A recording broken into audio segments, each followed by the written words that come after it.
I was 17 when I worked as a junior counselor at a summer camp near the Navajo Nation.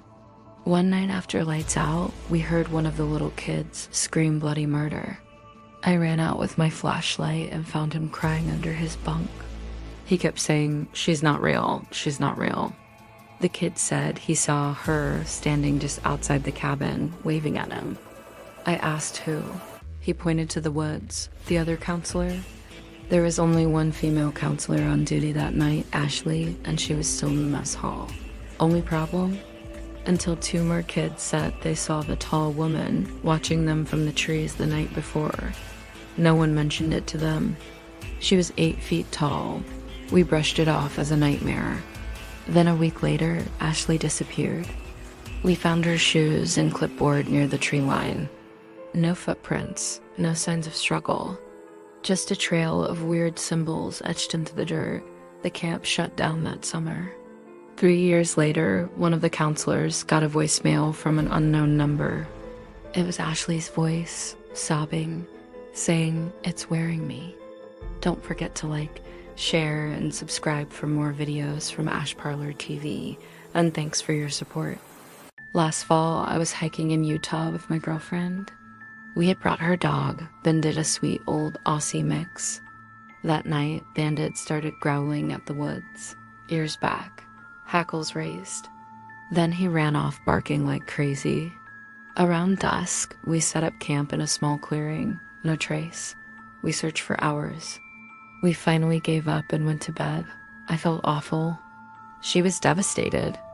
Around 4 a.m., I woke up to Bandit's bark. It was distant but familiar. I woke her up. She ran outside calling his name. I stepped out too, and there, about 20 yards into the woods, was Bandit, but something was wrong.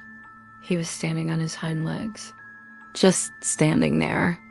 Then he tilted his head and said in a broken, stuttering voice, "I came back. Let me in the tent." I pulled her away and we ran barefoot to the car. As we drove off, I looked in the rear view. It was still there, still standing, watching us and smiling. Don't forget to like, share, and subscribe for more videos from Ash Parlor TV, and thanks for your support. 3 knocks on the window. That's how it always starts. I work late shifts at a 24-hour diner in New Mexico. I live in a trailer park just outside the reservation line. Pretty quiet out there usually, until 2 weeks ago. That's when I heard it 3 knocks slow and steady, not at the door. At the window right behind my head.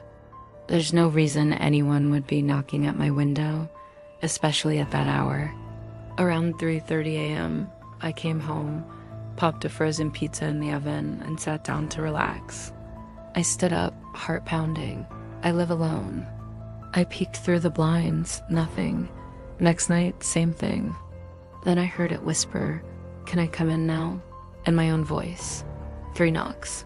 Something was pacing, tapping on different walls, and whispered in that off version of my voice, "You sleep too much. Let me in. I'll take over." I stayed frozen, not daring to look. The 3rd night, I left all the lights off and sat in the corner with a kitchen knife. I heard the footsteps crunching gravel outside my trailer. Then it tried the back door. The handle jiggled. That's when I finally saw it. It had my face, my hair, but the eyes were all wrong. Too big, solid black. It tilted its head like a dog. I called a local Navajo elder the next morning. She told me to leave, burn sage. Never acknowledge it again. I moved 3 towns over. But last night, 3 knocks. Don't forget to like, share, and subscribe for more videos from Ash Parlor TV. Thank you for your support. It was around 1 in the morning when I got the call from my cousin Ryan. He sounded shaken, panicked, even, and told me he needed help. He was already sitting in his truck with the engine running. I noticed his rifle on the passenger seat. I rolled down my window and he immediately said, "Don't go near the trees." At first he thought it was weird because I lived 2 hours away. It was tall, like 7 feet, and thin, but the way it stood wasn't human. Its joints looked inverted. It waved at him slowly and said again, "Come here, bro.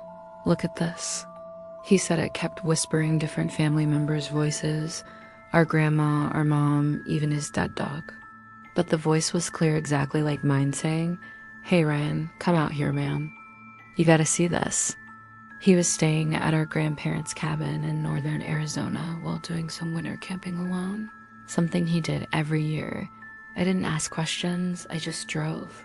When I got there around 3 in the morning, confused, I asked what happened. He said around midnight, he was inside reading when he heard my voice calling him from outside. He opened the door and walked out a few feet, and that's when he saw something standing just beyond the tree line.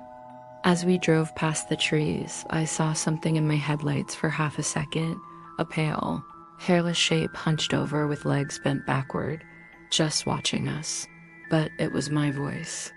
He said it mimicked my tone perfectly, but there was no emotion behind it. Like a recording. He backed away and ran inside. That thing started pacing just outside the cabin for an hour, sometimes crawling, sometimes standing. I told him to follow me and we'd get out of there. Ryan sold the cabin a week later. Don't forget to like, subscribe, and share for more videos from Ash Parlor TV, and thanks for your support.